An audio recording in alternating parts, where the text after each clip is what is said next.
Well, it very much sounds like vaccine passports, but you'll see here the Prime Minister wanting to avoid that language. So he's still hopeful the country can open up at 80% double vaccination, saying there will be systems in place to ensure it is only vaccinated people travelling. Indeed, he says only vaccinated people will be able to travel internationally.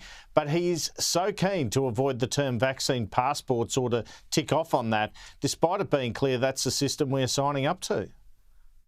When you get to 80%, what it says is domestic restrictions on vaccinated persons should be lifted. We're not talking about willy-nilly movement of people who are unvaccinated around the country.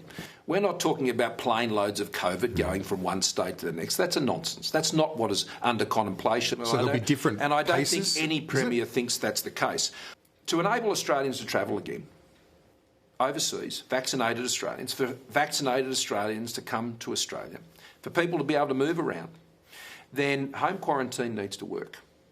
And the QR code readers that the states have, they need to work to be able to show whether someone has been vaccinated or not. Now, we're working with the states and territories to enable that. In New South Wales, Victoria and South Australia, they have very good systems that can accommodate that. Is that just for travel, or are you thinking for sporting events, restaurants, all of the across the above? board? Because, as you know, any venue, any pub, any cafe, any restaurant, any shop has every right under Australia's property laws to be able to deny entry to people who are unvaccinated. Like a vaccine passport. Well, they have that right to be able to deny that. On that vaccine passports issue, I asked New South Wales Chief Health Officer Kerry Chant today when these might expire, given we might need booster doses after 9 months. Kerry Chant actually saying here she believed New South Wales could get to 90%. Could it be that your vaccine passport to enter venues, for example, expires at 9 months or 12 months? Is that what we're looking at, if you don't get the booster? Yes, we have to work through those details, but at the moment, the majority of people have been vaccinated in a reasonably recent time.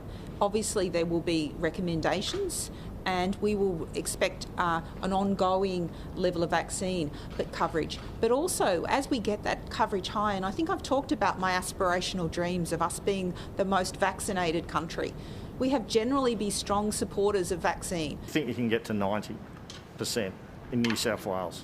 I actually think that we can. Maybe I'm being too optimistic, but I actually think we can. So hopeful, optimistic. Let's hope she's right. And let's wrap up this hour, Andrew, with a look at the overall numbers, the case numbers, the fatalities that we're seeing. What do you make of where New South Wales is at right now?